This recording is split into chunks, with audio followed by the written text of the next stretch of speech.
Okay, I show the time is 6:34 and we are live and recording on YouTube. Good evening. The time is 6:34. I'm Chairman Mike Curry, and I'd like to call the Select Board business meeting to order on this 8th day of July, 2020.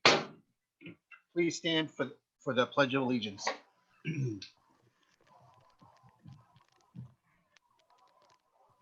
I pledge allegiance to the flag of the United States of America, and to the republic for which it stands, one nation, under God, God, indivisible, with liberty and justice for all.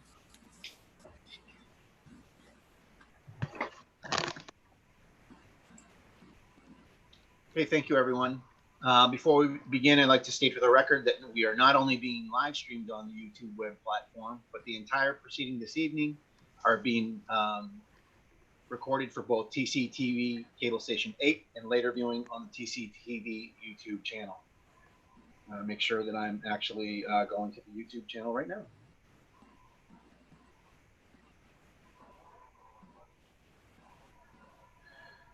Okay. Just a quick roll call for quorum purposes. I see Tim is on. I see Terry is on. I see Jeff on, and I believe also we have Julia is on the phone. So we've got we have our quorum and we have a full house tonight. Thank you. Okay, as always, our agenda for this evening has been set no later than 48 hours out by law and is publicly available at the official source for town information, templetonma.gov. Although I have the discretion as chairperson to add and remove from the agenda, it has been set to allow for time, personnel resources, and public awareness. And you can hear, before we went live, we did discuss moving around some of the agenda items to best fit our guests. Public participation and comment are still possible via the chat section of the live stream on YouTube. I and TCTV and others are monitoring the chat section and will address comments and questions as they appear or when appropriate. And just to let you know, there's probably about a 20-second delay on that, so we'll try and remember that as well. Remember, this chat area is part of the permanent record, so please state your name and optionally your state as you would during the town meeting if you wish to participate. This is also because most YouTube names when you log in are informal. We don't know who's asking the question. And we have been trolled in the past to give up our Zoom password, which it is secure. Okay, and the public participation is a right afforded to the residents of this community. Non-residents may also watch, but you may submit any questions in writing through the town's website for processing. Okay, just a quick rolls of the road for Zoom. Looks like everybody is ready to go. We've got some names that we will put on the record if they're not broadcasting video. The folks at home that are watching the live stream won't know who else is on the meeting, but it looks like we've got quite a few people with us tonight. If you can use video, especially if it's your turn to speak, and please remember to mute when you are not speaking. If you have anything to add, you can use the hand raise feature in Zoom, or you can just politely ask for permission to speak, and I'll make sure that we acknowledge that. Most of you do a very good job of making sure that everyone's allowed to speak. So that's great. Okay, I would like to entertain any public comments at this time.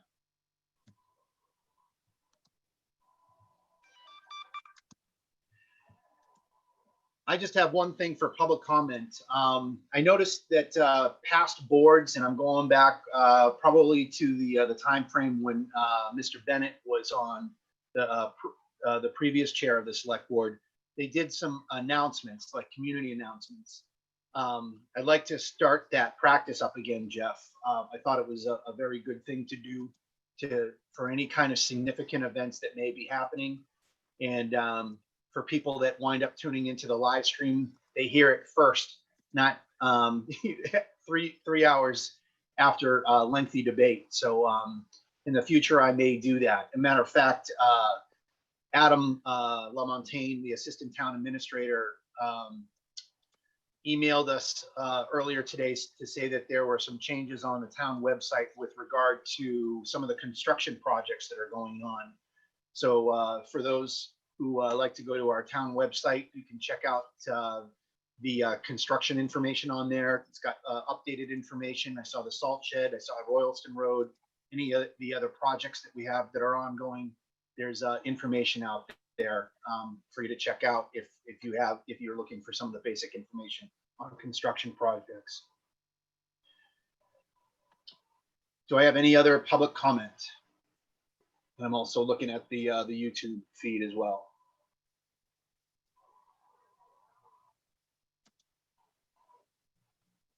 Okay, hearing none, let's move on to some housekeeping, some meeting minutes for our last select board meeting for the previous select board, which was June 24th.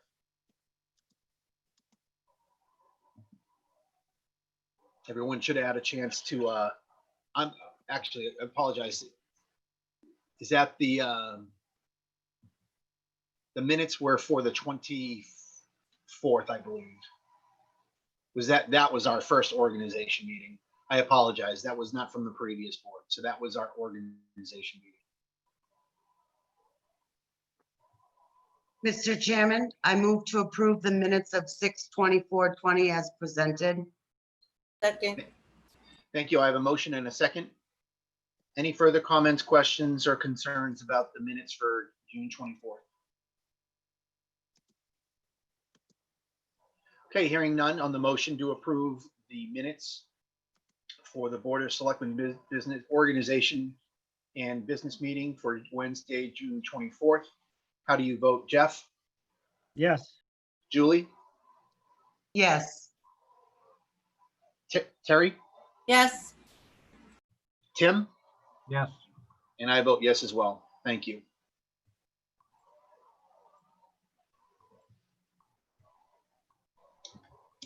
Okay, we have no executive session meetings to approve at this time. So we'll move into new business. First new business is introduction of new employees. And I do understand that we've got some new employees with us here tonight. Adam or Carter, want to take that?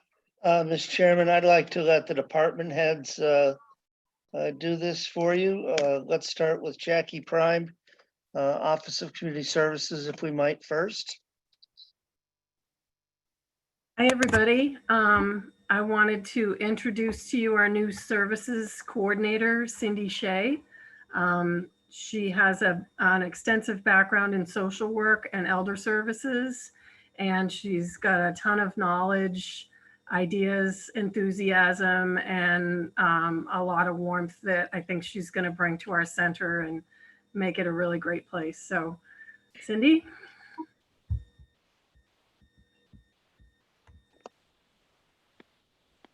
She's got unmute. You have to unmute. Welcome aboard. Unmute. Thank you, Terry. I'm very happy to be here. I was in Templeton, I think 5 or 6 years ago, as outreach at the senior center, and I'm thrilled to pieces to be back. It's a great town to work in, and work for the people. There's a lot of need in town. And I love that. You know, I've come from a town where there's not a whole lot of need, and I really would love to be in a town where there's a lot of people that I can help. So it's going to be a great time. Thank you, everybody, for hiring me. Well, Cindy, thank you. We definitely are happy to have you with us. You come to a great team. You come to the town at a pretty good time. I really like Jackie's intro there. We love ideas. That's what makes senior centers really viable and vibrant, is the ideas, not just doing the same stuff over and over again. It really does a lot for our senior community, and I hope that you get to know them. I know that we've got a little bit of restriction right now, but given some time, I hope you get to know the community and know your teammates to the left and right of you. And again, welcome aboard. Yes, thank you. Thank you, Michael. Any other board members? And I echo you, Mike. Welcome aboard. Welcome aboard, Cindy. Great. Cindy, Jackie, thank you so much. I appreciate it. Mike, we have a new individual joining us, splitting their time between the Treasurer Collector's Office and the Office of Development Services. And I'd like to let Lori Weta and Cheryl Richardson make that introduction. Great.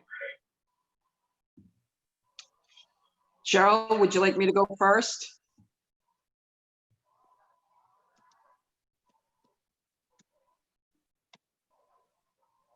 So Jessica Case is working for both departments.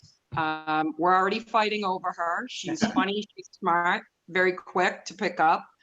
Dove right into a project with me that Mike, you and I will be working on together. So that's moving forward. And Cheryl, go ahead. Yeah, I got her this afternoon. I was out yesterday, so we got a lot done this afternoon, and I think she's going to work out great. Lori's trying to steal her from me, so I'm going to probably be fighting over. I think she's going to work out good. She's got a lot of knowledge, and she's eager to learn, and I think it's going to be a good fit. And we know Jess is out there somewhere, so feel free to pipe up. Well, thank you, Lori, and thank you, Cheryl, for all the compliments. And please feel free to keep them coming tomorrow. They don't hurt my ego at all. Yeah, so I'm a resident of Templeton, and I'm excited to be in this position. So far, the first week is going really well, and excited to learn more. So thank you all for having me. Great. Thank you, Jessica. I really appreciate it. We were at a unique time, not only because of COVID, but we had some turnover. So to see everybody kind of perk up and get really excited about new people starting, that's at least from the board of the select board. I can tell you that's pretty exciting to see this amount of excitement and really looking forward to the future and fights between departments for good employees. I think that's already a good sign. That's fantastic. I'll defer. Welcome aboard, Jessica. I'll defer to any other select board comments. Happy to have you aboard, Jessica. I saw Jackie. I don't know if Jackie was waving, she wants you too, but that's a good position to be in. You're wanted in a good way. Thank you, Michael. Thank you, Teresa. It's a very good feeling to be wanted. I like it. Welcome aboard, Jessica. Welcome aboard, Jess. And those are all the introductions we have for you this evening, Mr. Chairman. Great. Thank you. Thank you very much. Jessica and Cindy, if you can hang out and watch the fireworks, or you can go back to your families and have a nice evening. Great. Good night. Okay, moving on in the agenda, we have some appointments this evening. I believe both are reappointments to the Recreation Commission. I'm not sure if either Daniel or Joy are on tonight. I don't believe they're on. I didn't tell them they had to be. Yeah, they're reappointments, so I think right. That's fine. And I'll entertain a motion for those appointments. Mr. Chairman, Yes, Mr. Toth. I move to appoint Daniel Terrio and Joyce Trader to the Recreation Commission to a term expiring on June 30th, 2021. Second. Great. I have a motion and a second. Any further discussion on Daniel and Joy's appointment to the Recreation Commission? I do. I believe I saw this on social media first, but it sounds like the Recreation Commission will have to do some readjusting to some key positions there. So that'll be interesting to see in the next meeting who they vote as their chair. Any further discussions? Okay, on the motion to appoint Daniel Terrio and Joy Cantor to the Recreation Commission to a term expiring on June 30th, 2021. How do you vote, Julie?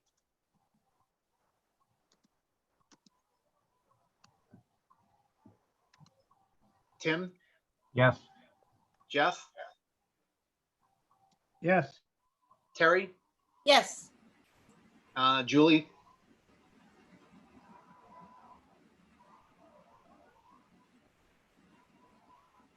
I vote yes. And one more time, Julie, how about you? Yes. Excellent, perfect. Great, unanimous vote. Holly, congratulations to Daniel and Joy.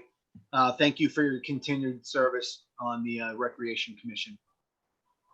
Okay, for those folks following along at home, we're going to go a little bit out of order just to kind of rearrange for time purposes. If you recall, and it was in our COVID status report as well, we talked about the flexibility, really trying to get our, Terry, did you have something? Oh, sorry, you had your hand up. I was actually. Oh, no, sorry. I was just It's twirling my okay. pretzel. If you recall from the last meeting, we had lengthy discussions on how we could, for our local licensing authority establishments that sell alcohol, trying to work with them to open up patios and keep their businesses vibrant and safe. So if you're following along with the agenda, items 5E and F that have very much to do with that discussion. So we've got a series of one-day licenses that we're going to hopefully quickly review and get some action on tonight, and then we'll jump back into our department head quarterly reports from the Public Safety and Public Works. Okay, in your agenda packet, let me see where we're going to be moving to. Okay, agenda pack is going to be page 8. First up that we have this evening is for the one-day licenses for the Otter River Sportsman Club. Who do we have on this evening representing the Sportsman's Club? I think it was Wayne. Wayne, are you on with us still? I can see that you're connected. You're on mute. Okay. Am I unmuted? Yep, we can hear you now. All right. Yeah, this is Wayne Cochran, Vice President of Otter River Sportsman's Club. Yep. Okay, Wayne, what we have in front of us is an application with all the ABC restrictions and the liability disclaimer to go along with it. And I'll just read back for you the dates of the one-day licenses. So the one-day licenses are for July 8th, 15th, 22nd, 29th, and in accordance with law, so that the 30-day rule, then we also have August 5th, 12th, 19th, and 26th, and we are waiving the fees. Is that what you were believing? Yep, that's exactly it. Perfect. Mr. Terenzini or Mr. Lamontagne or Holly, anything extra before we I move to any board member concerns or comments? They're in compliance with everything. I have all the forms, and we do have their liquor liability on file. Okay. And we've already been through tip certifications before, these licensees already have gone through what they needed to before for their normal liquor license. So that really just gets tacked on. Correct. And this is something that they get every summer, so it's nothing new. Okay. Okay, board members, are there any questions?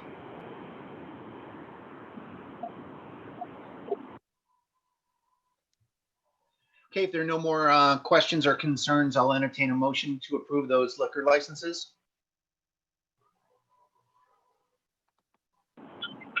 I just had a question. Did we, when we looked at all the plans for the setup of the outdoor, was it a conclusive thing that it was going to be roped off and were we certain that they could see the bar could see the people drinking? Is that something that? Is it Yeah, all Terry, that's a great question. And what in our motion, we had asked Mr. Terenzini to work with them. So I'll actually pose the question to Carter. Did you have any issues with their overlay? Did not. Okay. Great, thanks.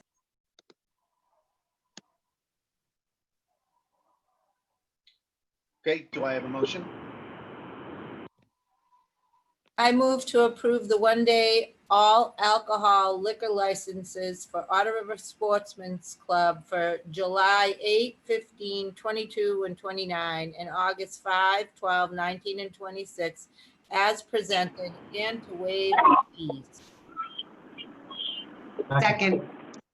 Okay, I have a motion and a second. Any further questions while we have Wayne with us?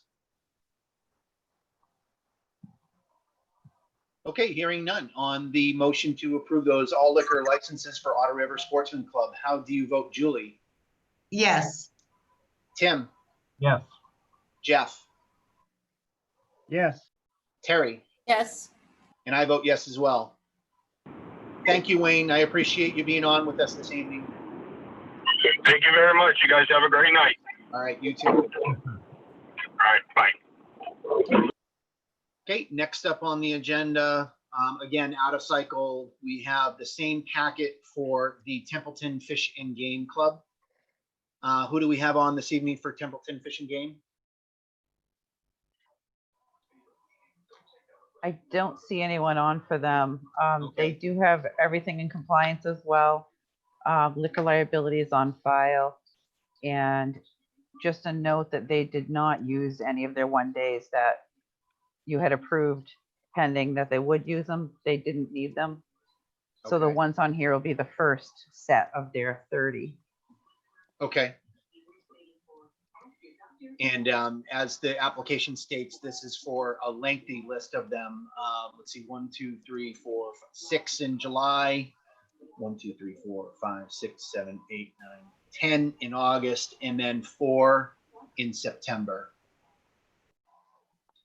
And again, as the others, we are waiving the fee. I'll actually, as Terry had asked the question before, in terms of the overlay and otherwise, Carter, did you go through any issues with Templeton Fish and Game? Holly, refresh my memory, but I don't think we had any issues, did we? For Templeton Fish, no. Yeah.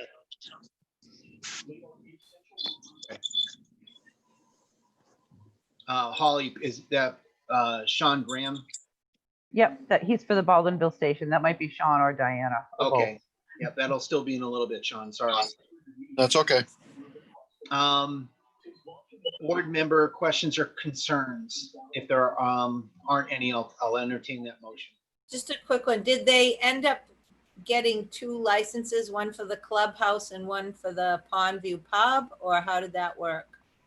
So we ended up with the small pavilion that was really close to the club.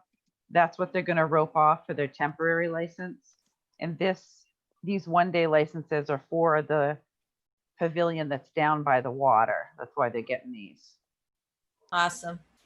Yes.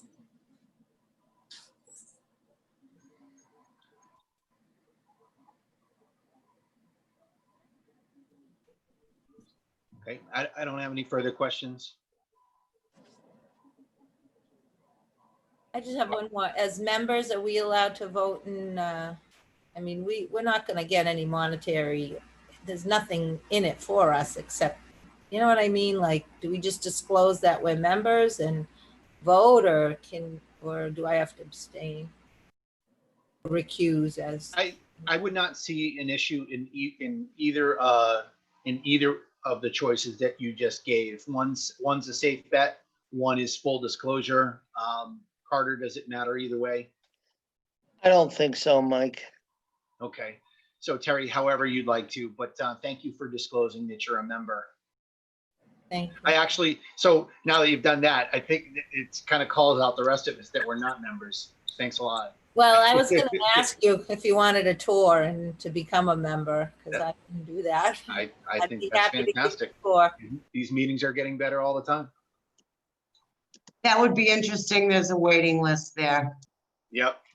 It depends how many, I hear, it depends on how many dishes you wash. Very true. And how many put-ins you make. All right, guys, I'll entertain the motion. Mr. Chairman, I move to approve the one-day liquor licenses for the Templeton Fish and Game Club for July 11, 12, 18, 19, 25, and 26, August 1, 2, 8, 9, 15, 16, 22, 23, 29, and 30, and September 5, 12, 19, and 26 as presented, and to waive the fees. Second. I have a motion and a second. Any further questions on the Templeton Fish and Game one-day licenses? Okay, hearing none on the motion to approve the one-day licenses for all alcohol for Templeton Fish and Game. How do you vote, Julie? Yes. Tim? Yes. Jeff? Yes. Terry? Yes. And I vote yes as well. Great.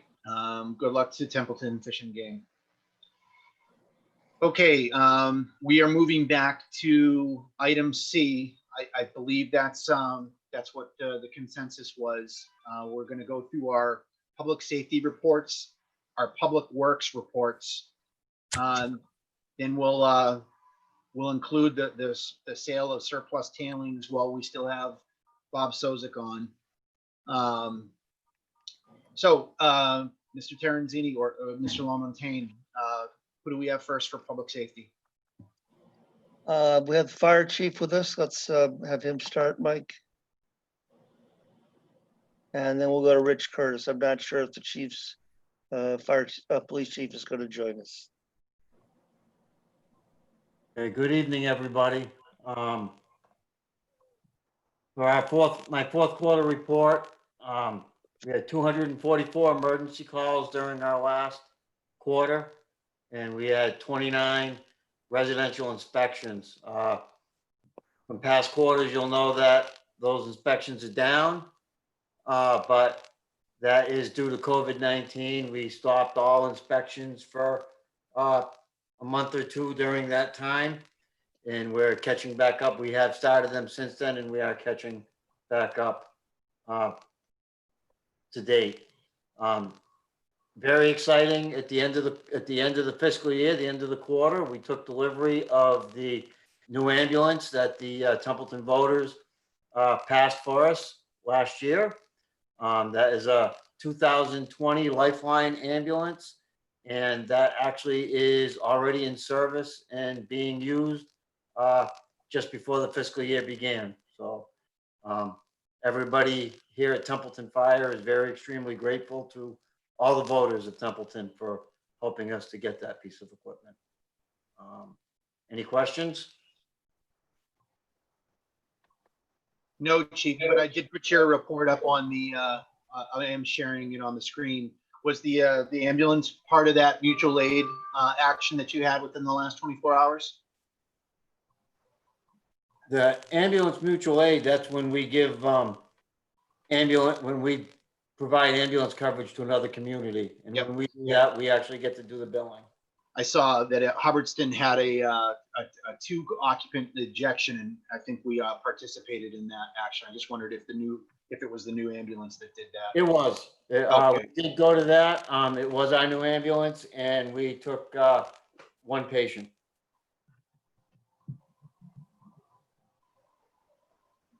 Board members, any questions for Chief Dickey?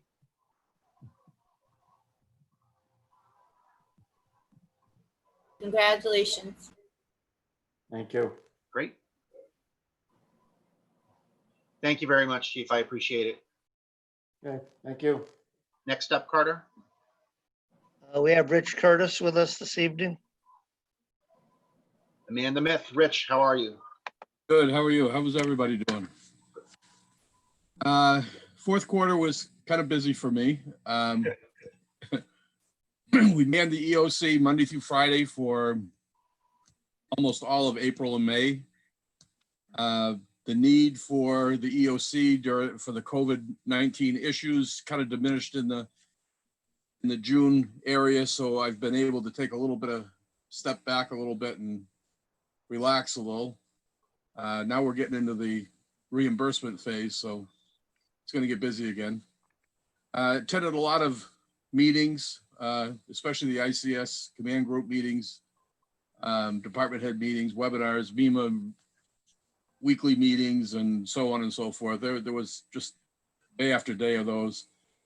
I did send in an application for the 2019 CCP. It's a Citizen Corps grant for $2,500 for the CERT team. In the midst of all this, Mike Dixon and I worked on the comprehensive emergency management plan for the town. We still have a long ways to go, but we made good headway on it anyway. We did a lot of ordering of PPEs for the fire department mostly, and the town technically. Anything that the fire chief could not get through normal vendors, we ordered through MEMA and received that stuff. And some of the times it was delivered. Sometimes we had to send people out to go pick them up in Framingham and Marlboro. So that kept us on the go as well. Then on April 9th, Adam kind of made me aware of the fact that the COA had not been contacting seniors at risk during this state of emergency. So we ended up taking it over for the CERT team, took it over, and we managed to get a good list going. And we've been calling weekly every Wednesday since then. We actually ended it today. But there was over 100 calls per week. So that kept them quite busy. There's like 300 volunteer hours there. We held 3 monthly CERT meetings via Zoom during this quarter. I attended a meeting at the middle school for the preparation of the town meeting. Gardner had their protest and needed radio, so I delivered 15 radios to them for their use for law enforcement during that protest. Then on top of all the COVID-19 issues and everything, on June 8th, I received a call from the Office of Dam Safety, and basically they had sent an inspector up to Depot Pond Dam for an inspection because it's considered abandoned property because of the American tissue issue up there. They felt it was in poor condition, which kind of prompted a call from him to me. I guess Carter got a call as well, but it was something that the beavers had kind of really built up a good supply of brush. They ended up sending out a contractor and removed all this stuff and put in a beaver deterrent, which is about a 10-inch pipe. Then we still had the issues with the beavers. They kept building it up. But this was a daily trip out there every day. Even the guy from Worcester, from the Dam Safety Office, was out there every day cleaning it out.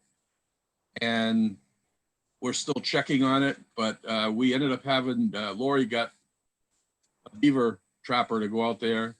They got 2 beavers, and it looks like it may have taken care of the issue, but we'll know by tomorrow morning anyway. So that's still ongoing.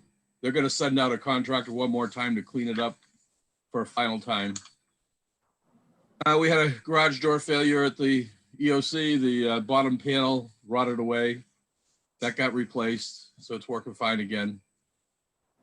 And the emergency management and CERT volunteers helped with the COVID-19 issues at the town meeting and the polls with sanitation and distancing when it was appropriate. And really, that's about all we had for the month. I mean, for the quarter. That certainly sounds like a lot. I probably missed a little bit too, but that was enough. Mr.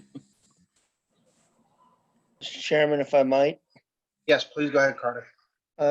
Two things. One is I want to really commend Rich and his CERT team. I know just a year ago, we were treated to quite an extensive debate, and Mr. Bennett will remember this, a modest increase we'd made in the operating budget for emergency management. I have told Rich and the staff team, which you may not realize, is that all those volunteer hours are actually reimbursed by the state and federal various programs. And I've pledged to Rich that this fall, when that tally is made, that I will seek an appropriation to a line item in the special articles budget equal to that, so that he can have a more robust budget. We can't do a lot on the tax side of the house. He knows that. But when we get these FEMA dollars, these CARE dollars and such, I really would like to put some money their way in modest recognition of the fact that they need additional resources. Secondly, the damn dam, if you will, it is an issue. It sits up there. Is that called the Depot Dam, if I recall right, Rich? Depot Pond Dam, or it does have a name of the Baldwin Water Supply. Right. It was to supply American Tissue. So it is a tax title property. It does have some considerable problems. So we will be searching over the next few months to see if we can find monies in a state or federal or other source to carry out a study of the best way to deal with the dam, whether there's repairs there that could be made at a low cost, or breaching it's the best, whatever the best approach is. And if we can sort that out and then sort out how we might pay it, we can be more aggressive in pursuing tax title taking of it. But for now, we'll hope that it's under control and that the beaver trapping will work and we can keep it manageable for a while. But it is a risk that will be identified in the municipal vulnerability plan that we're now preparing with that grant we got from the state. Carter, that's excellent. Yeah, I'm aware of a lot of the local hazards and otherwise, and I think that one strategically has some issues as well. Like if it floods, it could actually have the potential to block routes, State Route 68. I won't ask any more questions on that one. Does any of the board members have any questions or comments on Mr. Curtis's report? Just damn beavers. And anyway, I was wondering if Be careful what you say. Amanda's on. Amanda's watching the live stream. Okay, sorry. Well, there's a dam and it had beavers, right? Yep. So in the course of your training and attending things, did they talk a lot about flooding as an issue going forward? Because to my knowledge, I hear that's going to be a big deal with climate change going forward. That's going to be a major pain in the neck for a lot of communities, is the flooding that's going to come from climate change. I was just wondering if Mr. Curtis heard anything about that. Oh, actually, I heard nothing about that yet. All right, thanks. Mr. Chairman, Yes, please go ahead, Julie. I'd just like to recognize the hard work from Richard and that whole group of people. I've heard nothing but positive. I've also heard that them stepping in and making the Wednesday phone calls was very much appreciated by many of the citizens of our town. So again, Richard, kudos to you and your group. It's just phenomenal what you've all been able to step up and do for the town. So it is appreciated. Yeah. Oh, thank you, and I'll pass that on to the group. Thank you. They do a lot of work. One of the first when I came on last year and Rich took me on a tour of Elm Street facility, They do a lot with a little bit of resources. So what Carter was saying previously, I think is very well guided. We've got to make sure that we maintain this capability. Rich and Mike and all of the volunteers have done a lot of work to be able to provide what they've done, they have now. I'm excited for two things. I guess I'm excited that they're working on that comprehensive plan. I think that's a major feather in your cap, Rich, for working on during the COVID, during this pandemic. And then the second thing I'm excited about, with all this great work, I hope that you're getting more volunteers, or I hope that you're seeing some generation of interest in the CERT team and what they do for our community. Well, actually, we're looking very hard for new people to build up our numbers again.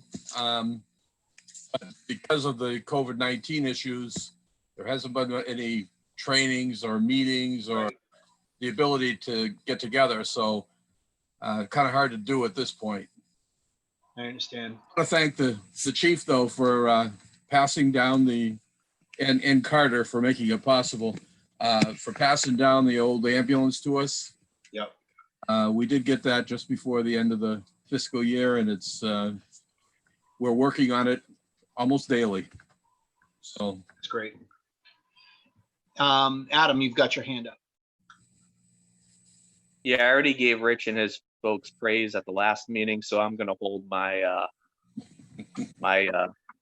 my thanks and for all their hard work. I think I pretty much said that the meeting or so ago. So thanks, Rich. Thank you, Adam. Thank you, Adam. Sorry. Any other questions for Mr. Curtis before we move on?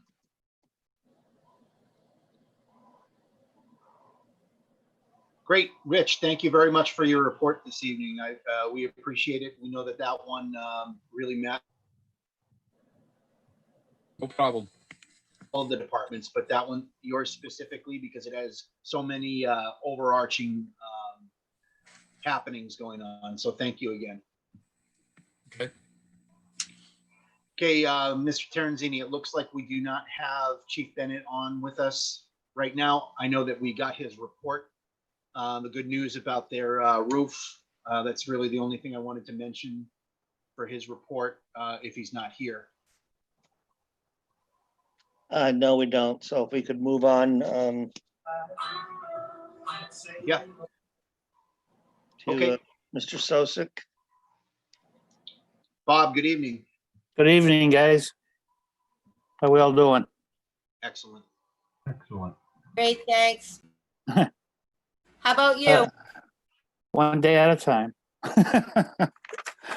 On the fourth quarter report, under the buildings and grounds, throughout the COVID outbreak, the cemetery and highway division continue to work 40 hours using the precautions established by the Board of Health,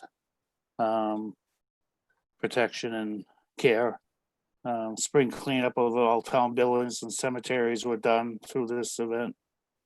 We had some heavy rain and windstorms, which caused a lot of damage at Pine Grove Cemetery. We had a couple of big trees come down, damaging the fence along the roadway, some tombstones. They did already repair the fence, and they're in the midst of repairing the tombstones. We went over with the commissioners some expansion over in Pine Grove Cemetery because we pretty much run out of the room. So without any land clearing or big to do or engineering or surveying, would be able to probably get another 80 to 90 plots over there, which would buy us some time.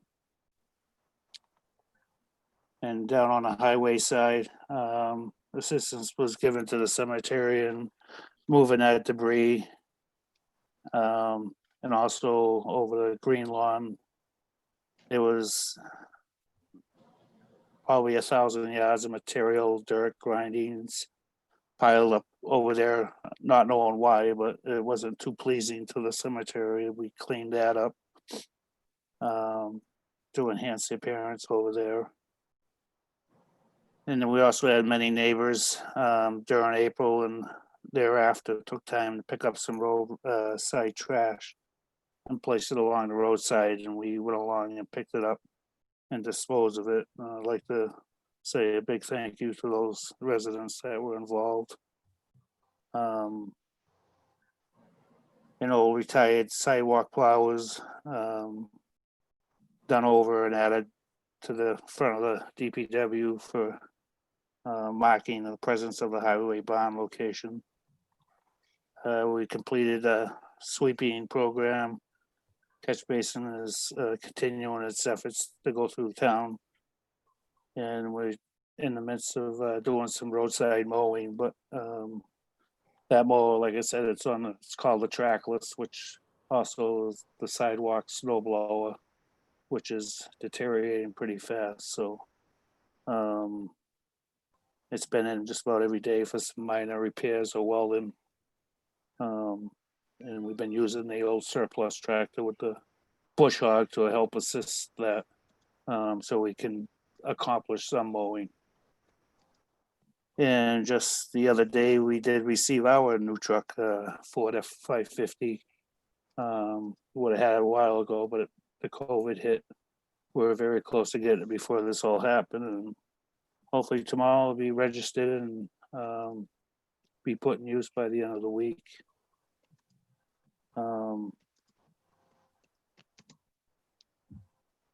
We are doing line paintings done in town. We have started 2021 road jobs, as many of you probably seen already. Turner Lane is going to be paved tomorrow. We're working on far side of Gray Road now. They're reclaiming a portion of that from Farnsworth to the end. Where it's not a through road, it's going to be a little bit of an inconvenience. We just need some patience out there, and once it's all said and done, I think they'll appreciate it. And then we got a couple other roads we'll be working on, but right now, Turner Lane and Patriotsville and Gray Road will be paved by Friday.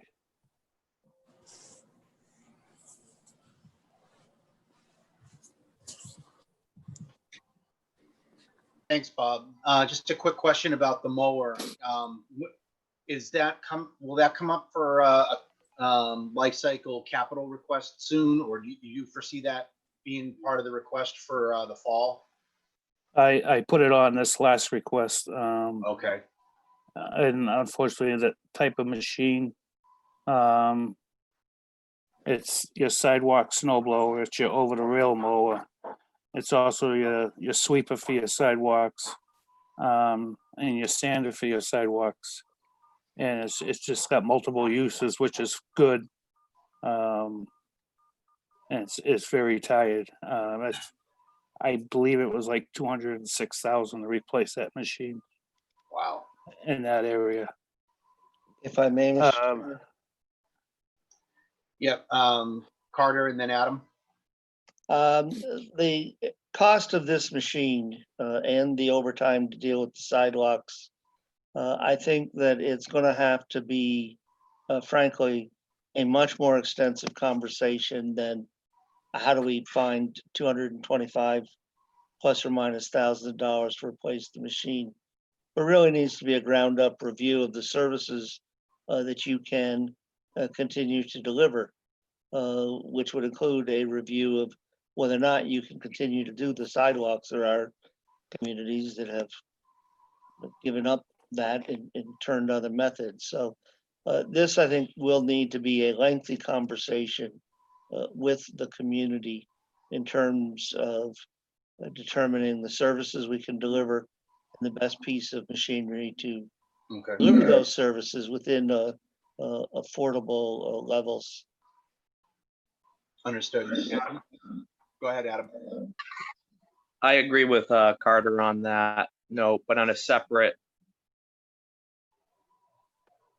with regards to Bob and his crew, I was talking with the interim director today, Mark Shea, and he was extremely impressed with the work and everything that's been going on, capital improvement to everything he sees at the Public Works Department.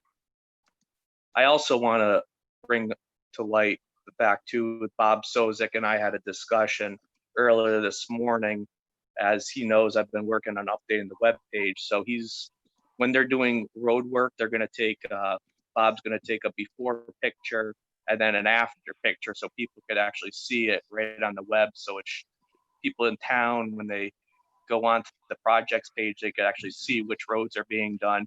They could see their tax dollars going to work for them. I just wanted to also add that. Thank you. Adam, I have to say that the townspeople are, especially myself and several people that I know, they are really going to appreciate that. Having a list and being able to visually see where and when they're doing roads in town has been a long time coming. So thank you for that, Bob. It's much appreciated around town. No, you're welcome.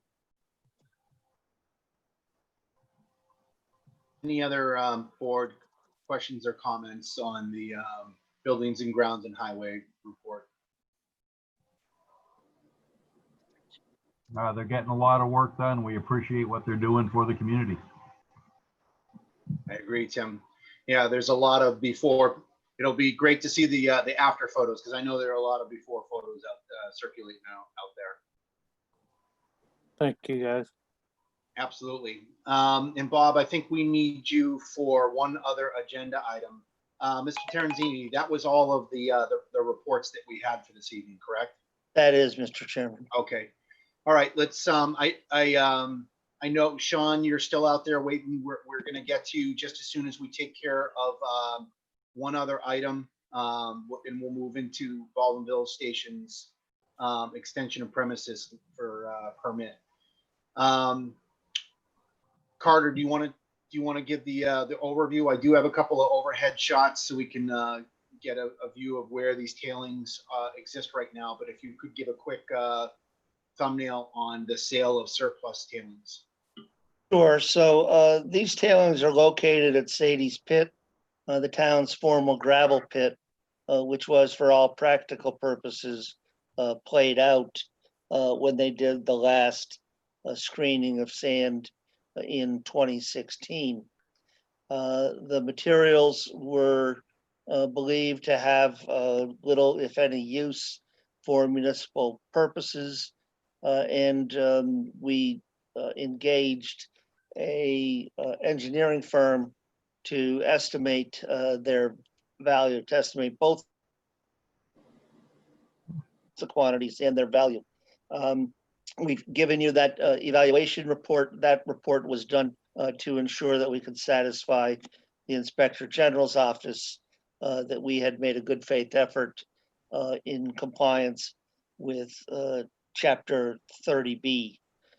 We did bring to you that and obtain the permission of the board late last fall to put those up for sale.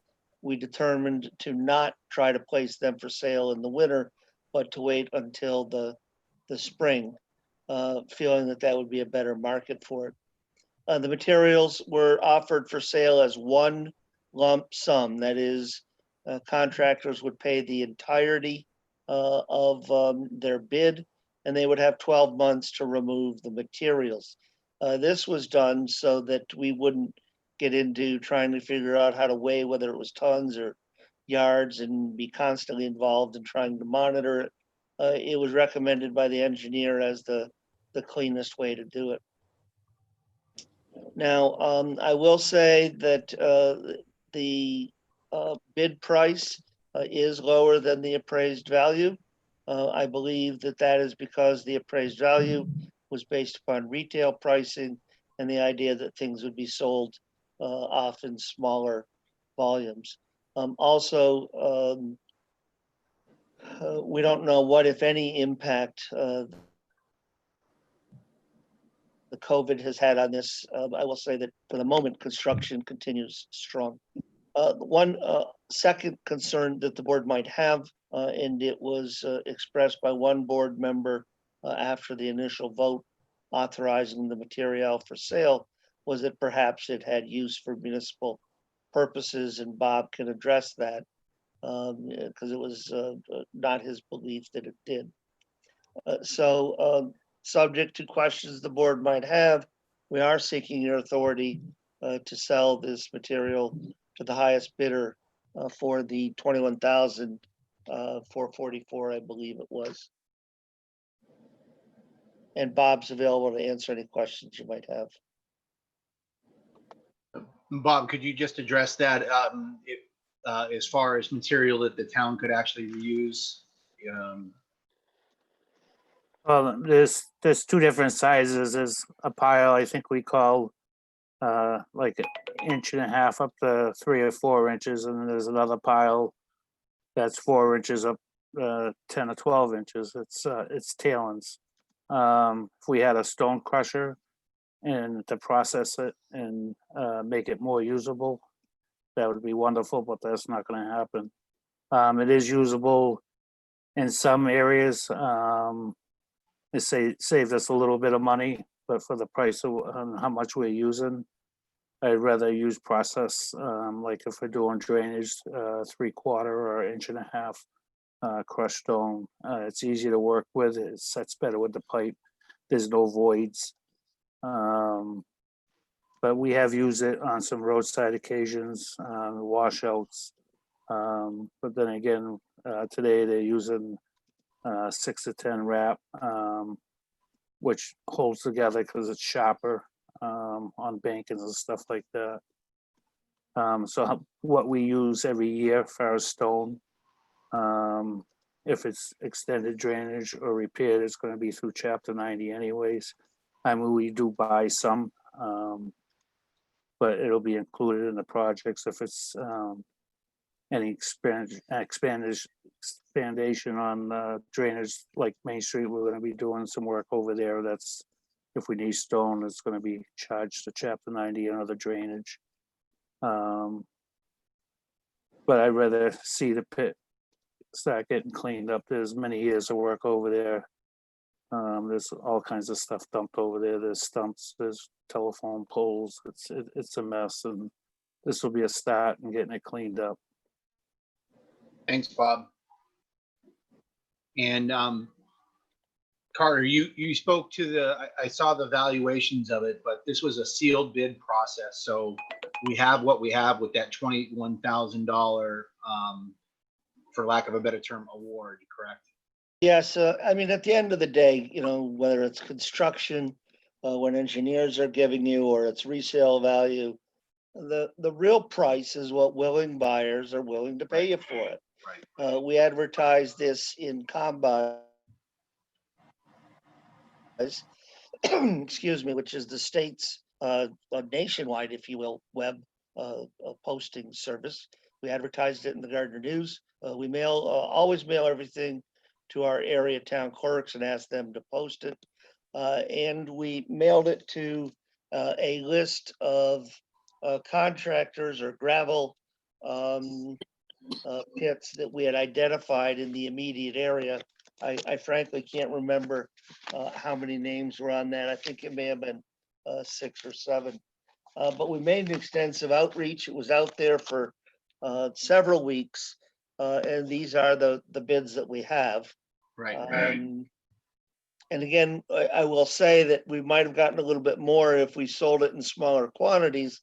But then we were dealing with, okay, do we want them to have to call us? So somebody has to go over and we have to measure it and we have to see, you know, how many yards they put into their trucks. This was just deemed the cleanest manner to dispose of it. So if you approve, they have to pay us the total all at once. They have a 12-month period to clear everything out. And should they not clear the material out at the end of the 12 months, any material that remains on site remains the property of the town of Templeton. Understood. Okay. we'll have some more discussion if possible, but I'll go ahead and I move to approve the town administrator entering into a contract to sell certain surplus tailings at the gravel pit on Nyman Road to W.J. Graves Construction Company in the amount of $21,444.00, and for the town administrator to sign any associated documents.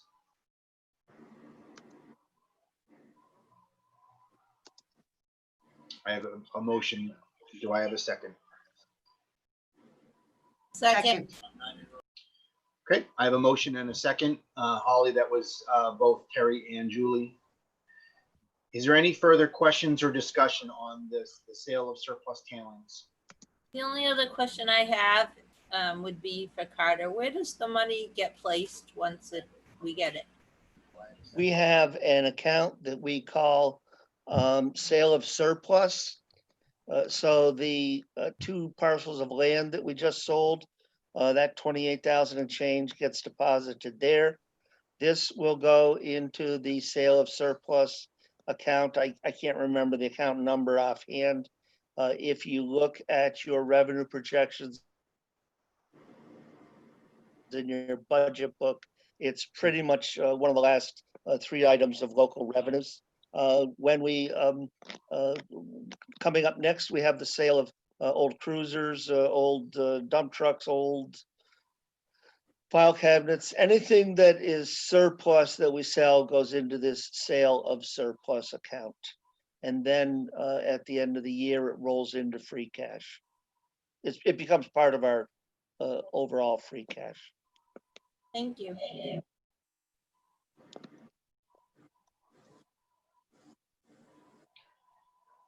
Okay, I'll pause for any further discussion. I've got nothing on the live chat.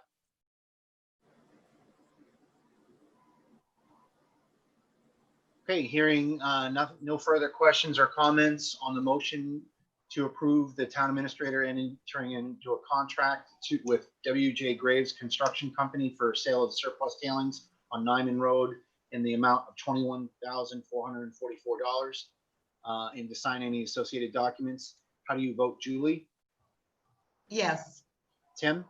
Yes. Jeff? No. Terry? Yes.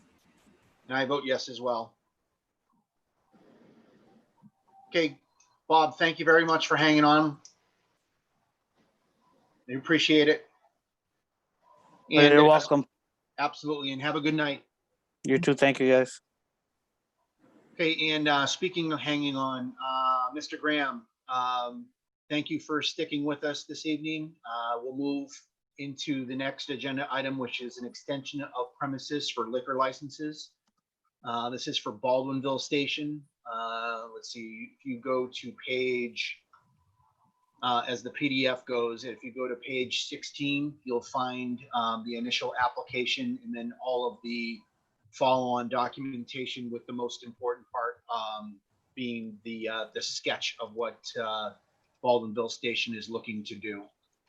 In a nutshell, they'd like to serve all alcoholic beverages under the seasonal canopy set up in the lower parking lot. And the location is under a 50 by 30 canopy set up with 9 tables. The first thing I'll do is I'll bring up where that parking lot is on the overhead.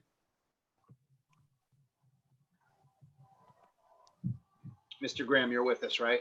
Yes, I am. Oh, perfect. Thank you very much. So right, I know you're on the phone. Right now I'm projecting for the live stream and the recording, basically the overhead view, so people understand that you're talking about the lower parking lot, which is right outside your back, or however you look at it, your front door. Yes. And then your upper parking lot is not the one we're talking about, but No. I just want to make sure that people understood it when we look at your sketch. You refer to both. Yes. The upper parking lot is still just parking. Yep. Okay, and the next thing I'm going to bring up is the sketch. If I can get my computer to cooperate, thank you. Here we go.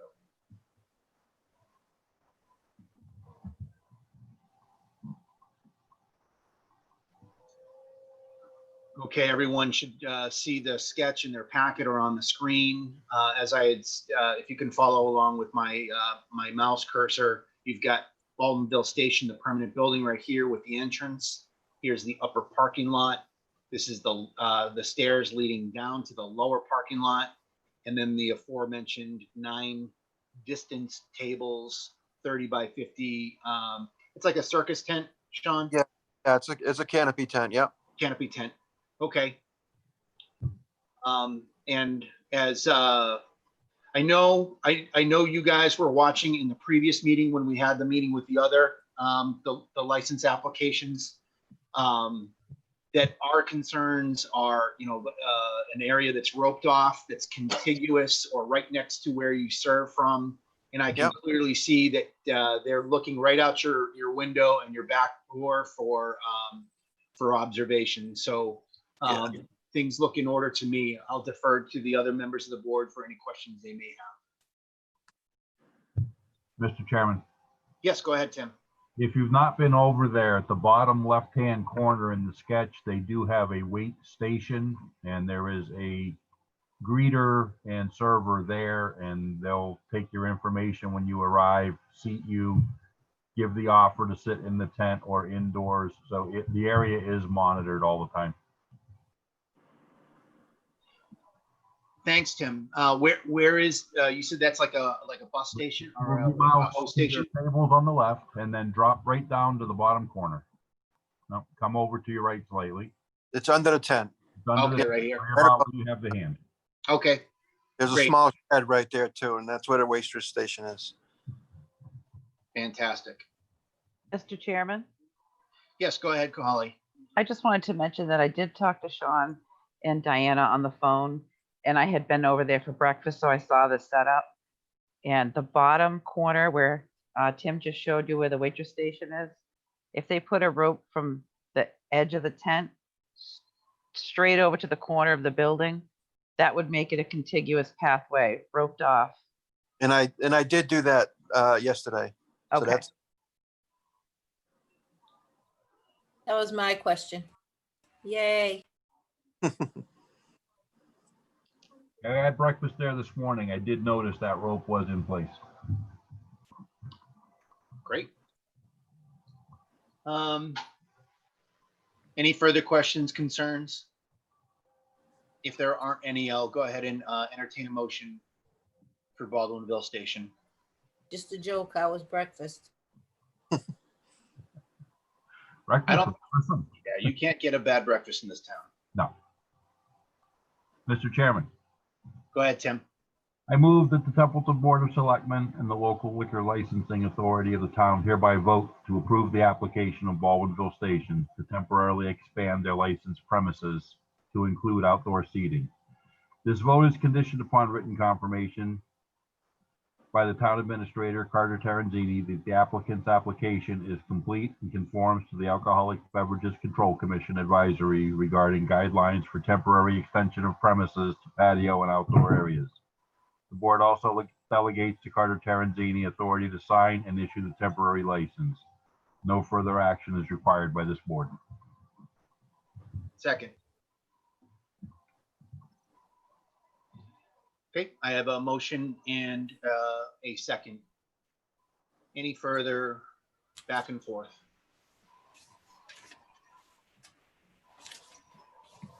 Okay, hearing nothing further on the motion to extend the for the liquor license extension as moved.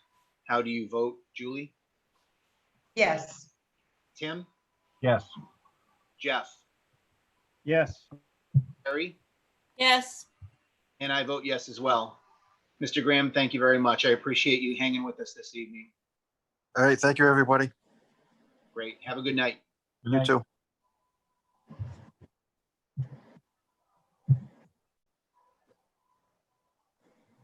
Okay.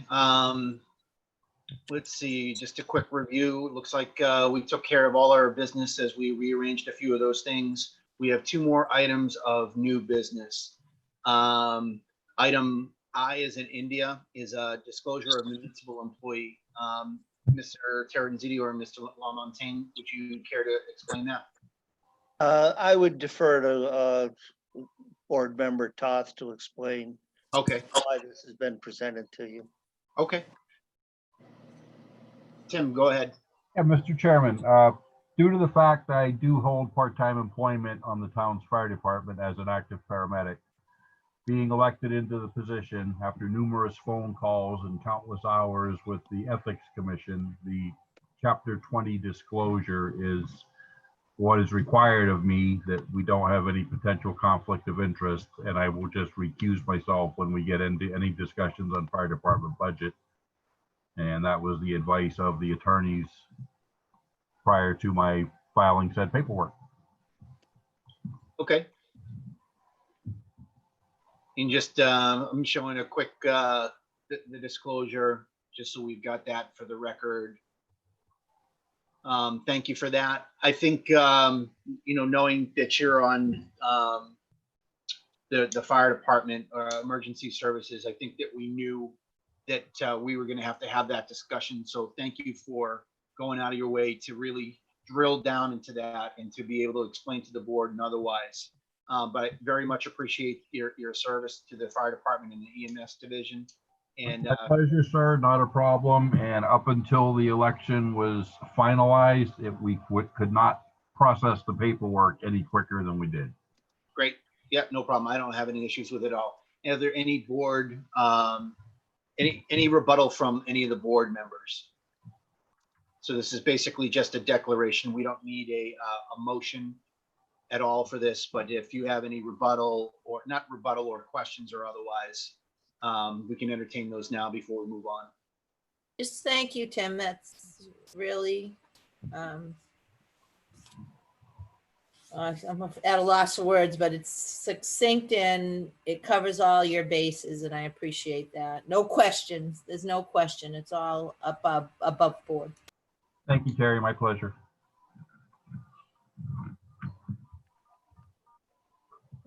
Okay, hearing none. Thank you, Tim. Appreciate that. And the last item on new business this evening, item J as in Juliet. Mr. Bennett's got a proposal for a joint board of select board and advisory committee policy. Jeff, the floor is yours. Thank you. Yes, Mr. Chairman. I came up with this idea of this proposal as a result of a previous transfer request made by the board to involving the advisory committee. And I was watching the advisory committee meeting, and one of the members stated that the advisory committee had a policy, a transfer policy, and that all members except maybe the new member of the board should have it. I have it in an email, a couple of versions, the earlier version and the latest one that they had. And I thought that was kind of, they said I'd have to go find it. I checked their web page, and at the time it was not posted. It is now, but at the time it wasn't. So I sent an email to Adam to ask if he could request this and get it to all the selectmen so they would have it.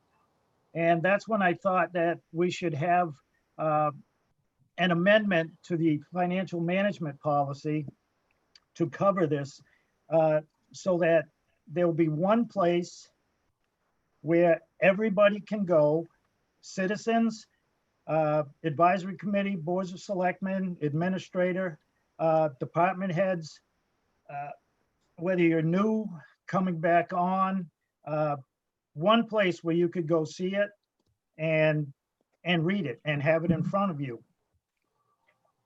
And a couple other things is Mass General Law. It's Chapter 44, Section 33B, that allows end of the year transfers from the Board of Selectmen with the concurrence of the advisory committee between May 1 and July 15th, which is end of the fiscal year transfers.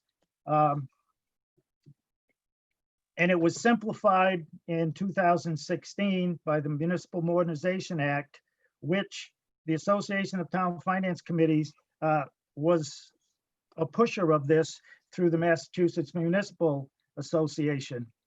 And I just find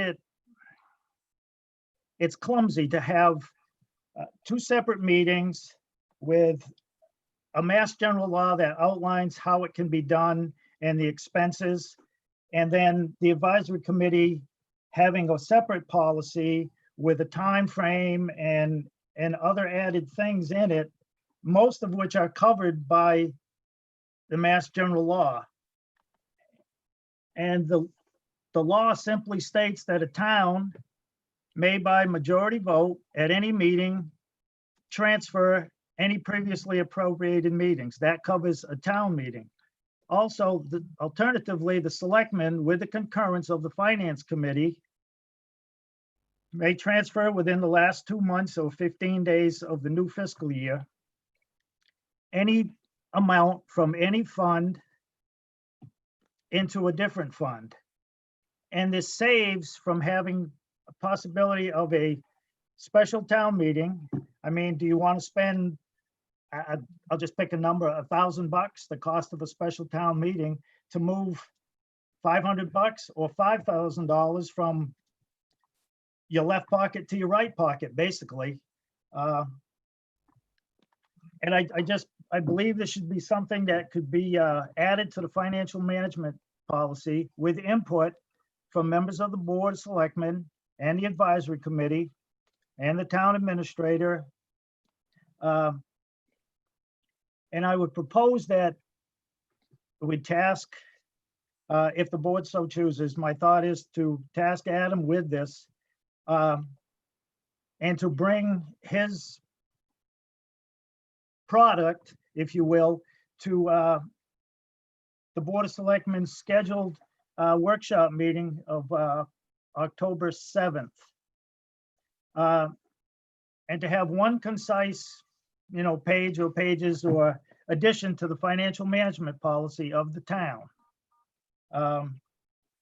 Whether some members on the advisory committee agree with it or not, when you have, absent a charter, when you have a town administrative form of government, policy and budget is the realm of the Board of Selectmen. But I'd want input and ideas from the advisory committee, because we both have to do this.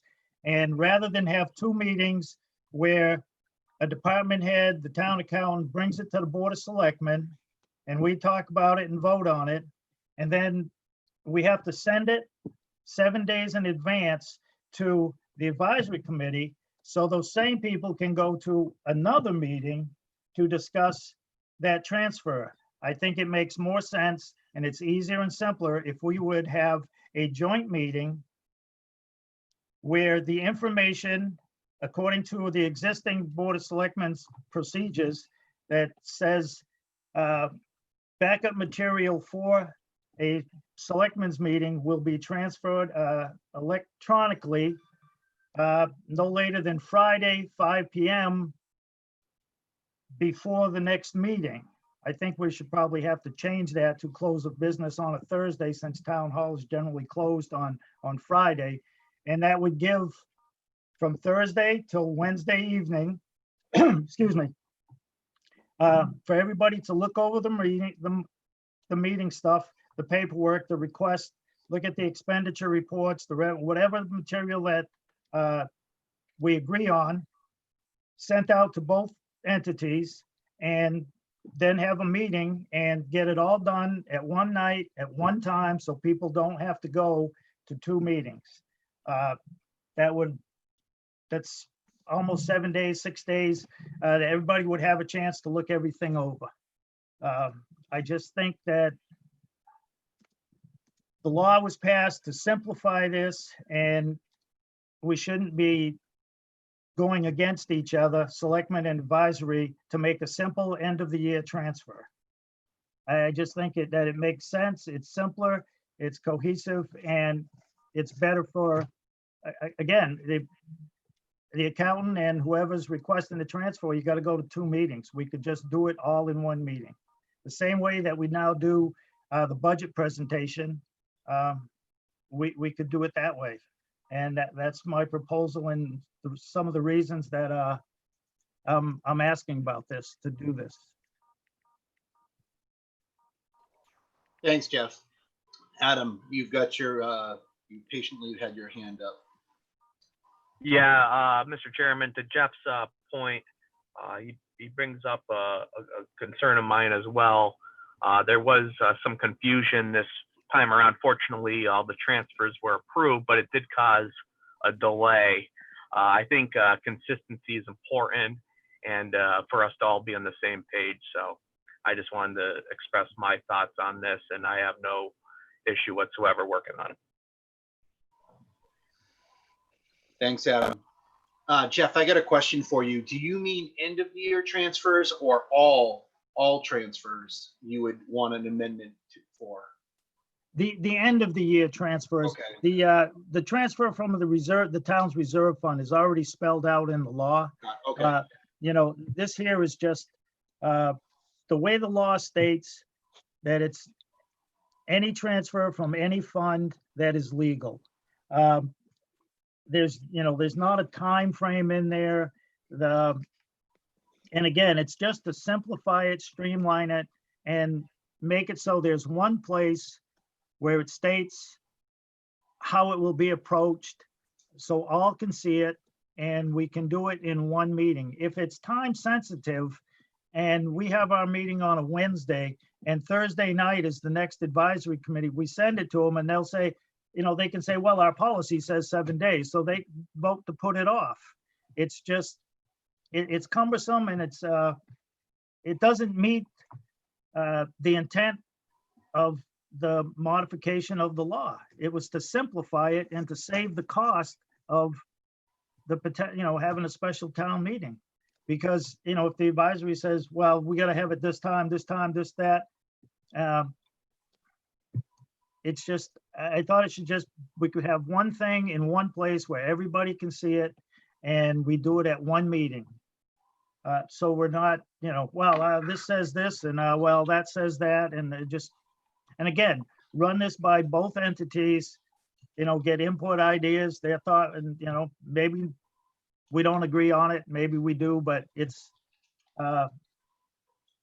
just a worthwhile venture, I think. Mr. Chairman. Go ahead, Julie. Jeff, I agree with you on so many pieces of this. However, wouldn't it be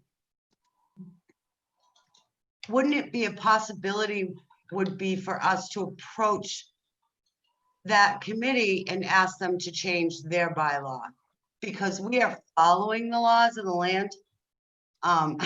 They might want to change their bylaw. I mean, because this happens every year in our town.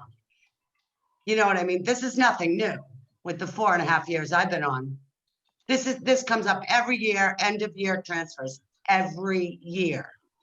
But the law does go on the side of the Board of Selectmen.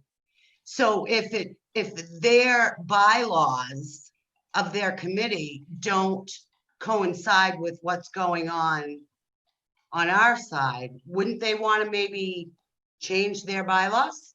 Just a thought.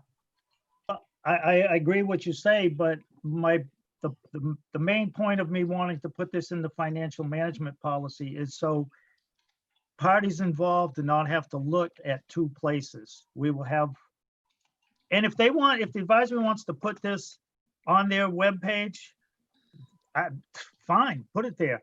I was just wanting to have it in one location. This is the policy. This is how it is done, and be done with it.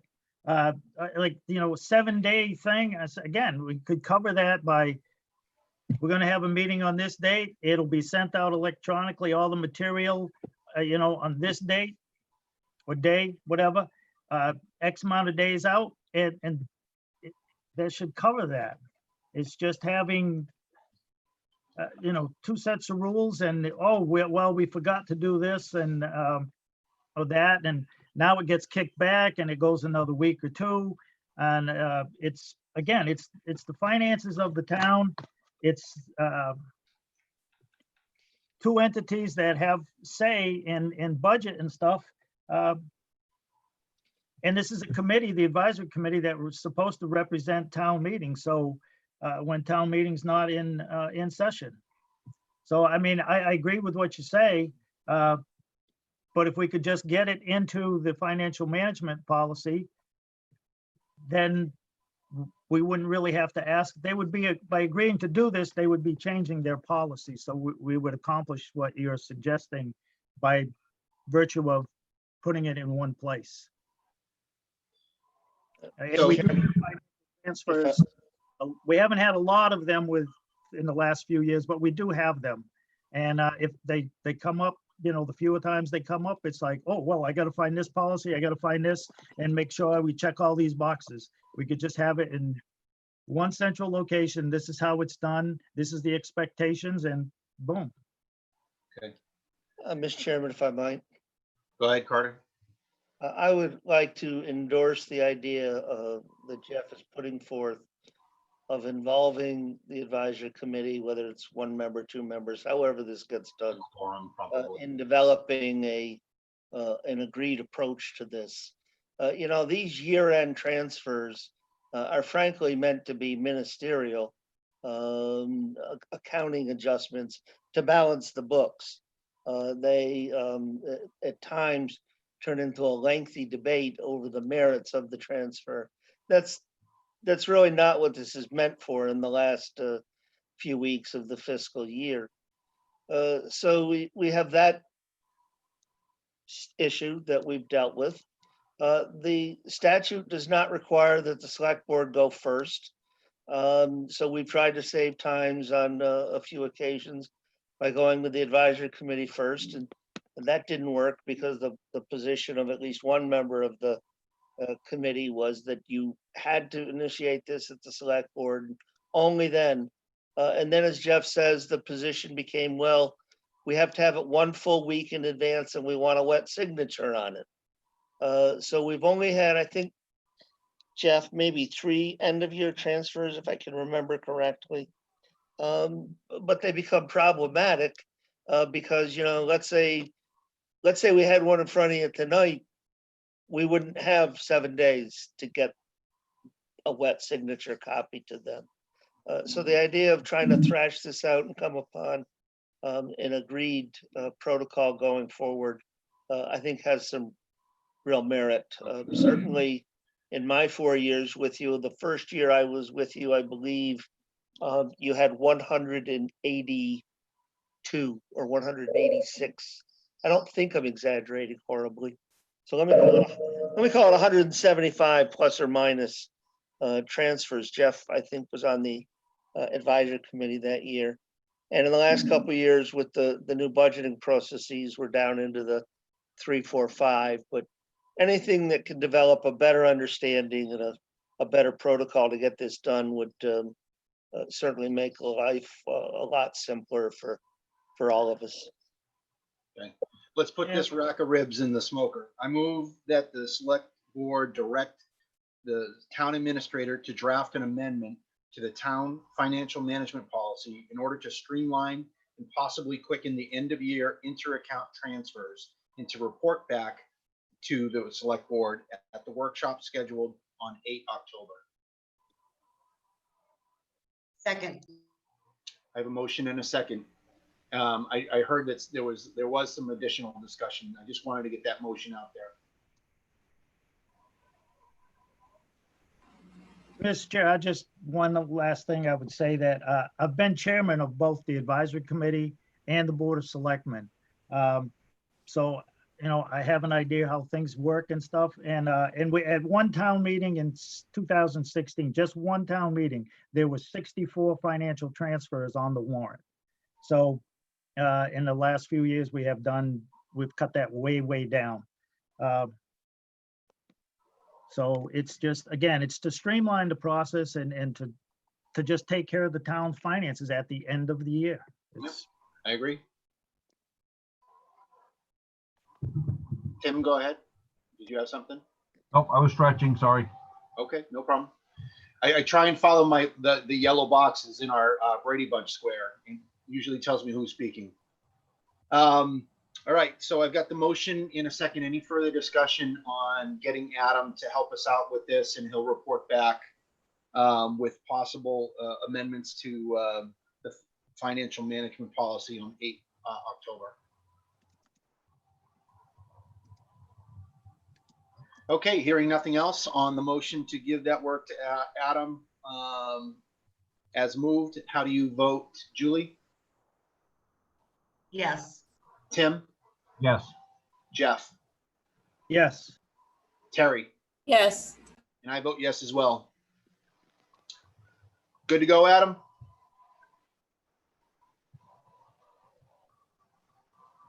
I'm good. All right, excellent. I thought he was going to use the thumbs up button. All right, ladies and gentlemen, that brings us to the end of our new business. We have 2 items on the agenda tonight for old business. The first was Julie Lisenbe's.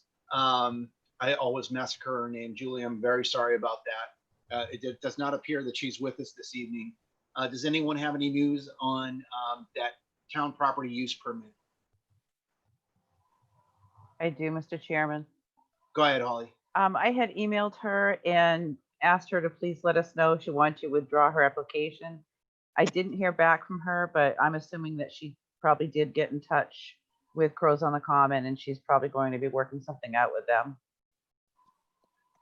Yeah, and I thought that was a fantastic, for them to be on at the same time. I think that worked out very well. I think there would have been some other issues. I think I brought up the thing about the Lions and possibly using like a pop-up or like a tailgating tent. And I think that it just kind of got a little bit beyond what she was prepared to do. And then Karen or Crows on the Common jumped in with a fantastic idea. They've already been doing that with Country Bumpkin Antiques. So I think that was a perfect business relationship made that evening. But thank you for that update, Holly. You're welcome. Okay, so that is coming off the agenda. Good luck to you, Julie. Next item is Scout Hall. Who is the briefer this evening for the business on Scout Hall? Right. Just before COVID, there'd been a discussion on Scout Hall, and I had proposed that we undertake an analysis of the programs that might be offered there. What is the use of the building? Quite frankly, between the COVID event, taking our time on many other tasks, an inability to meet with the various players, Steve Castle has been very careful to stay isolated to the extent he can. Rec Commission, a number of the others, and frankly, the attention of the public for the use survey that we wanted to carry out was on the COVID matter.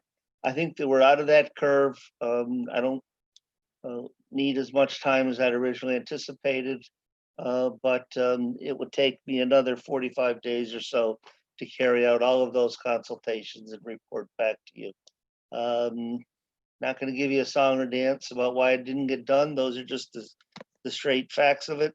And I continue to believe that you need to have a well-developed program of use for the building before investing any further monies in it, so that the improvements match the proposed uses. Thank you for that update, Carter. That possibly could have been like another tie-in for when we had Jackie on early. Well, actually, she wasn't giving her report, so I kind of withdraw that. And I know that she's been inundated as well. One man or one woman show that food pantry has been a savior. Has been run really well. Again, Haywood Hospital gave her huge kudos. So I'm satisfied that you know that the work needs to be done to move forward with that, and Jackie's involvement with that as well.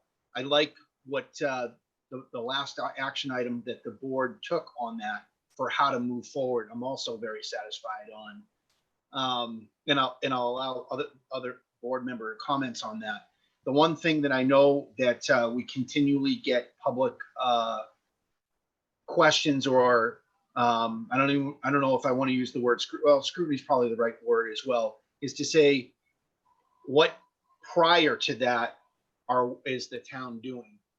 Now, in my previous life, in a uniform, there was a thing called a commander's inquiry, where you could do an informal inquiry as to was any wrongdoing done. I have not, in all of the discussion that we've had as a board, I have not heard any overwhelming evidence that we had Scout Hallgate going on.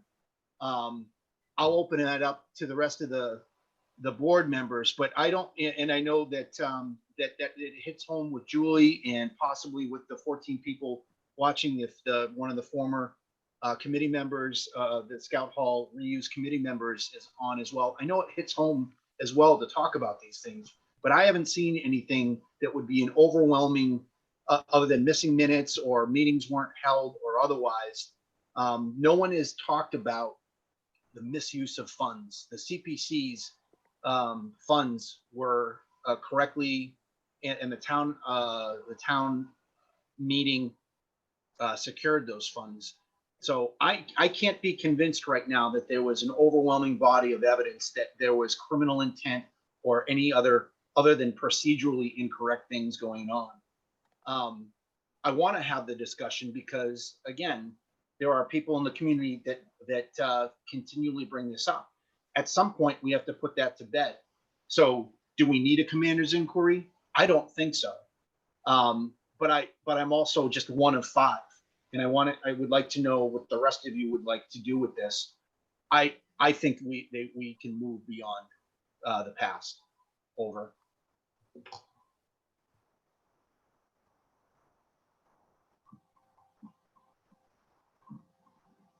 So I guess I'm asking, do people, are people satisfied with what Carter's report is and how we're moving forward with the Scout Hall project? And then do anyone have any thoughts on, is there anything in the past that we need to readdress? Mr. Chairman. I'm sorry, go ahead, Tim. Yeah, I don't have any issues with what Carter presented. I think, we're being as transparent. The numbers are above board. Everything's on the table. We know where it's going. I do have a question. As a former leader for the Boy Scouts, we used to use that building for our meetings.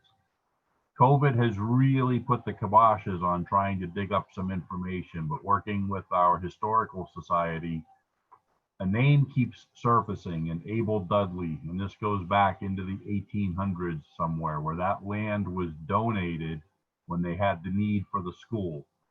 One of the stipulations was that land would be continuously used to benefit the youth of the community. Trying to work with the Worcester County Registry of Deeds has been a challenge, and we're somewhere back around book 40 out of their whole list. We're working slowly back to book 1 to find out when that transfer occurred and what the language actually was. Mr. Chairman. Mr. Chairman. Now, Julie was first. Go ahead, Julie. Yes, Tim, I actually have a lot of past history on that particular building, and it is clearly stated that it was to be used for the youth. And that's why when discussion came up many moons ago, I guess, on whether or not to demolish the first school that was built in our precinct, I took on this challenge. So it hopefully, if you read, what passed at town meeting, things will slowly start coming together, and this project can hopefully get finalized and put out to use to our youth, because that was the intention all along.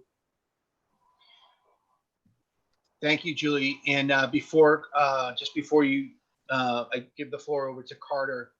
I certainly, the last time that we talked about moving forward with this, I think from a community perspective and use, I absolutely see it going that direction. I think that's probably one of the primary, when we talked heavily about recreation and otherwise, I don't think there was a doubt well, it wasn't a doubt in my mind. I didn't think it was a doubt in the board at at that time's discussion. I don't think it was a doubt in anyone's mind that it was going to be children, recreation, community services, or otherwise. It was going to be the property of the people, not administratively run and closed to the public. So I think that from what Tim and Julie said, I think it is definitely heading in that direction. Thank you for your comments. Mr. Terenzini, go ahead. No, I was just gonna say, we do have some of those deeds and we'll make them part of the report. That's great, Tim. I'm not sure if you were aware of that. So that's I was not. Okay. And Holly may remember, I know when they started taking everything out of the building, we had a couple of the scouts were pretty upset because some of the items from their youth and their history were removed and ended up in the huge 30-yard roll-off dumpster. And it took a little bit of work to get the boys quelled down, but we got there. I do remember. And I actually do remember hearing about that, but the building was cleared out prior to the committee being put together to reuse that building. I just want that to be clear to the public. I'm very much aware of that, Julie, but thank you. Yes. Some online comments. Amanda Susie made the comment, definitely a procedural learning experience for all, but let's get it open in use. And she goes on to say at the 2016 annual town meeting, the town citizens voted to use it as a municipal youth and community center. I don't think that we have any, I don't think there was any intent for any kind of motion or vote this evening, but I certainly wanted the people gathered this evening to be able to kind of talk through forward and then any potential look backwards. Any further comments before we move on to the next agenda item?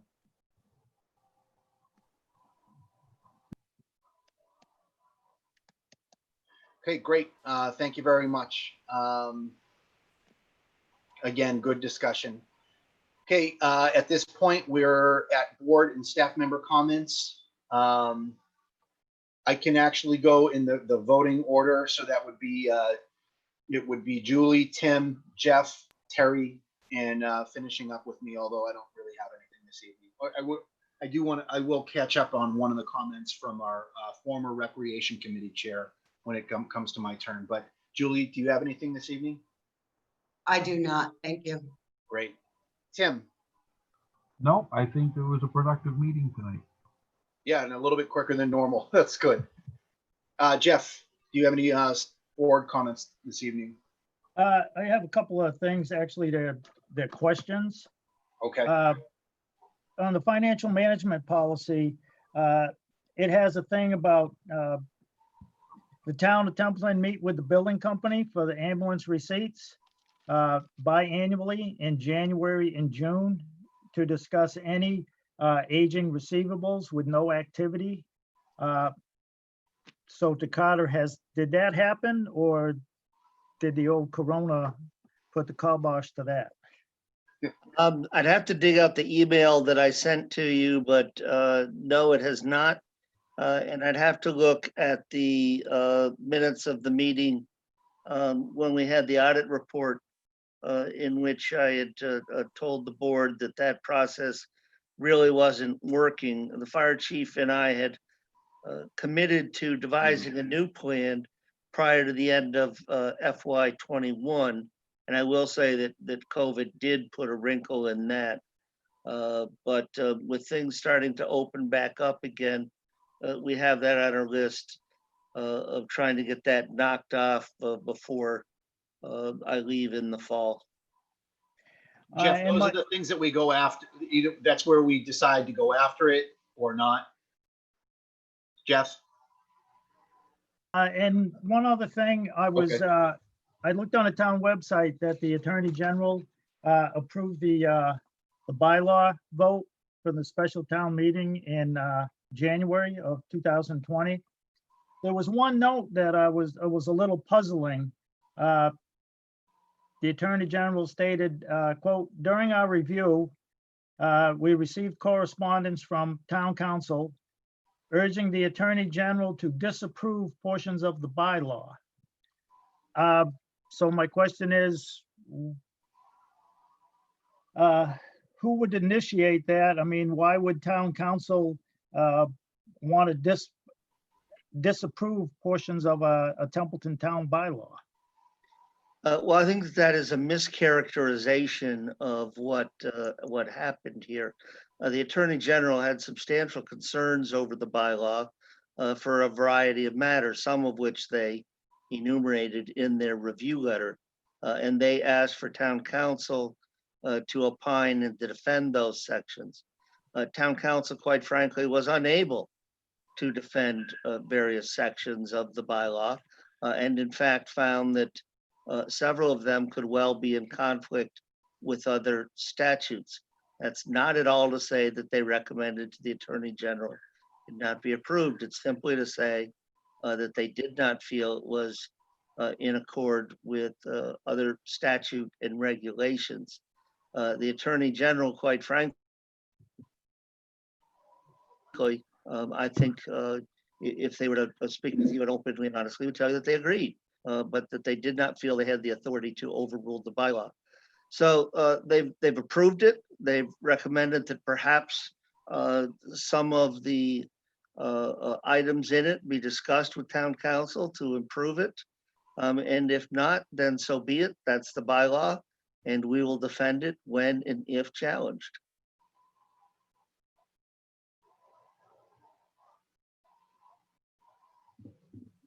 And just one last thing regarding paving plan. Bob Sozek did something. He's making some changes, and he's setting a standard that he's going to have to keep up. There's a lot of home construction going on Brooks Road.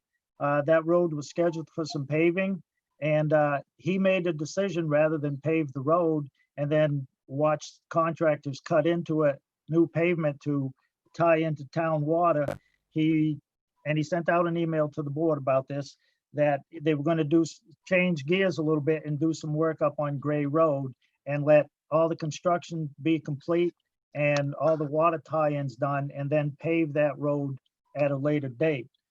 That's a change of how things have been done in Templeton in the past, and he's making some smart, common sense decisions like that, and he's setting a standard that's he can't go back now. He's set it pretty high, so townspeople should be thankful for that. He's not paving a road, cutting into it, and then having to fix it later on.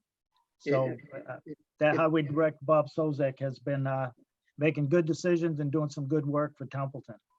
That's all I have. If I may, Mr. Chairman. Go ahead, Carter. Jeff, thank you for those kind comments about Bob. And yes, in fact, we've been working to try to ensure that there's better cooperation on these infrastructure improvements. It's challenge because we certainly don't want to pave over roads where the infrastructure needs to be improved. It's not only a foolish investment, it's downright embarrassing. And in the fall, as Bob develops his FY22 paving plan, you're going to see that he sends those roads down to the utilities so they can review and comment. And perhaps next year we won't even have to back up because we'll catch it earlier in the process. But thank you for the kind comments on Bob. I think he was a good hire. I think he'll continue to show you that each and every day. Carter, we may put that on a t-shirt. I think he was a good hire. I would Terry. buy that t-shirt. Terry? Well, on that note, I wanted to give kudos to Kelly Potebriand. She attended the Phillipston annual town meeting, and I just was really impressed that she stood up, and there was some misinformation given, and she tried to correct that. We're not fighting against Phillipston. 30 years ago when I moved in, I was given misinformation, and for 30 years, it's always been Templeton and Phillipston fighting about the school, but I don't believe we should be fighting about the school. We should be trying to put the correct information out, and part of it was on minimum contribution. Someone said that Templeton was trying to put the burden on close Phillipston school and put the burden on Phillipston to pay for our new school. And again, that was misinformation. They're not closing Phillipston school. They're just transferring students to TC, and the school does pay a lease to our town, but we own the building. And DESI sets the amount of minimum contribution, not Steve Cassavant, but DESI, the state does. So I'm hoping that we, again, don't perpetuate the fight against each other, and somehow this generation coming up, there's a peace between Templeton and Phillipston, the citizens and the school parents, and the truth comes out so that we can get along as good neighbors. And again, thank you to Kelly. And the same thing, again, I agree with you, Mike, about Scout Hall. I didn't see any issue with any misappropriation of funds, and it's time to put that behind us and find a purpose, as Carter would say, make sure we have a solid purpose for that building. I do like the idea, I learned something tonight about the use of the building for kids, and I still think it'd make a nice home for TCT and TV as well. Thank you, Terry. And just going this evening, Scott Dill had resigned as the chair of the Recreation Committee, and he is now going to be serving on Parks and Cemetery Commission. But I just want to acknowledge that he had chimed in when we were discussing them much earlier in the meeting. So thank you very much for that, Scott. And public participation, we're not sitting in town hall, and people can't readily and easily come in and sit at the hot seat, as I call it, with the microphone and address items and ask questions and otherwise.